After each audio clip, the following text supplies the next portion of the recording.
الحمدللہ وحدہ والصلاة والسلام علی من لا نبی بعدہ اما بعد۔ اسلامی اخلاق و آداب کے ضمن میں غیر مسلموں کے حقوق کا بیان چل رہا ہے۔ غیر مسلموں میں دعوت و تبلیغ کا کام کیسے کیا جائے، اس کی جانکاری ضروری ہے۔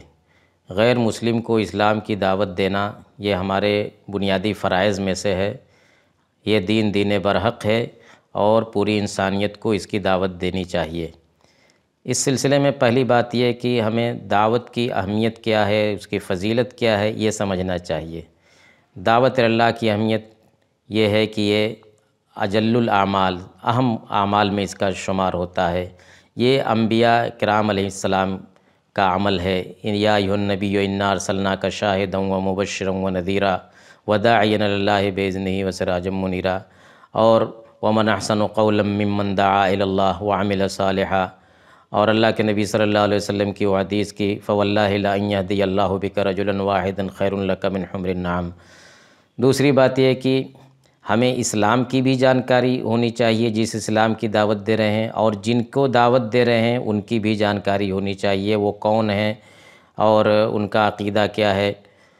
اسلام کی جانکاری کے لیے ہمیں یہ آیت ہماری رہنمائی کرتی ہے کہ قل ھذہ سبیلی ادعو الی اللہ علی بصیرۃ انا ومن اتبعنی، اور مدعوین کے حالات کی جانکاری کے سلسلے میں ہمیں یہ بات ملحوظ رکھنی ہوگی کہ لوگوں کی طبیعتیں الگ الگ ہوتی ہیں، الگ الگ جگہ کے لوگوں کا مزاج الگ ہوتا ہے، ان کا کلچر الگ ہوتا ہے، ان کا مذہب الگ ہوتا ہے، تو ان ساری چیزوں کو ذہن میں رکھ کر کے ہی ہمیں دعوت کا کام کرنا ہوگا۔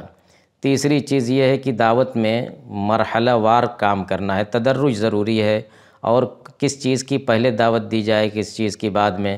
سب سے پہلے توحید کی دعوت دی جائے گی، کیونکہ یہی اصل دین ہے، اس کے بعد ہی فرائض کی دعوت دی جائے گی۔ جیسا کہ اللہ کے نبی صلی اللہ علیہ وسلم نے حضرت معاذ بن جبل رضی اللہ تعالیٰ عنہ کو یمن بھیجتے ہوئے کہا تھا کہ انک تاتی قوما اہل کتاب، کہ آپ اہل کتاب کے پاس جا رہے ہیں، جب آپ ان کے پاس جائیں تو سب سے پہلے آپ ان کو شہادت لا الہ الا اللہ محمد رسول اللہ کی دعوت دیں۔ جب اس کا اقرار کر لیں تب آپ ان کو نماز کی اور روزے وغیرہ کی دعوت دیں۔ تو یہ سراسر غلط ہوگا کہ ہم غیر مسلموں کو ایک بارگی پورے دین اور دین کی عقیدے، شریعت، ساری چیزوں کی ایک بارگی دعوت دیں، بلکہ تدرج ضروری ہے۔ دعوت میں مناسب اسلوب کا انتخاب بھی ضروری ہے۔ ادع الی سبیل ربک بالحکمت والموعظۃ الحسنۃ وجادلھم باللتی ہی احسن۔ اس میں تین طرح کے اسالیب بیان کیے گئے ہیں، کس کے ساتھ کون سا اسلوب اختیار کیا جائے، اس کو ملحوظ رکھنا چاہیے۔ دعوتی وسائل کے تنوع کو بھی ملحوظ رکھنا ہوگا کہ آج کون کون سے وسائل ہیں۔ کچھ وسائل عمومی ہیں، کچھ خصوصی ہیں۔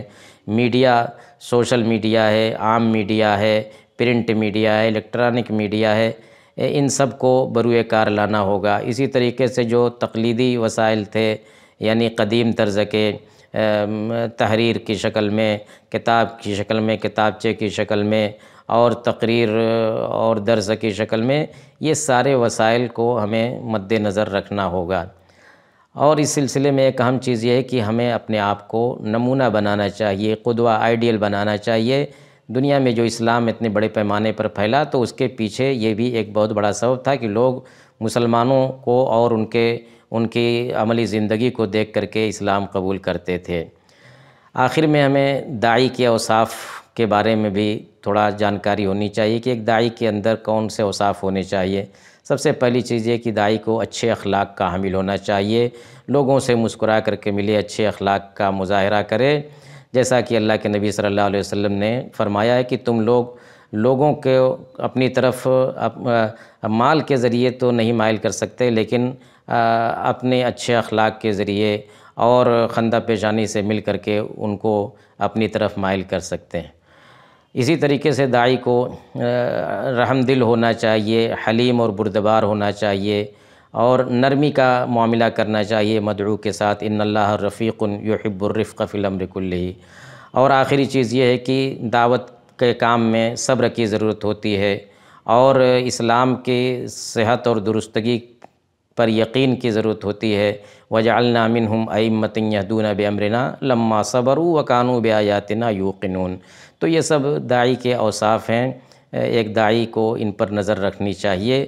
اللہ تعالیٰ سے دعا ہے کہ ہمیں حقیقت میں صحیح معنی میں دعوت کا کام کرنے کی توفیق عطا فرمائے، اور دعوت کے جو مسائل ہیں ان مسائل کو سمجھنے کی بھی توفیق عطا فرمائے۔ وآخر دعوانا ان الحمد للہ رب العالمین۔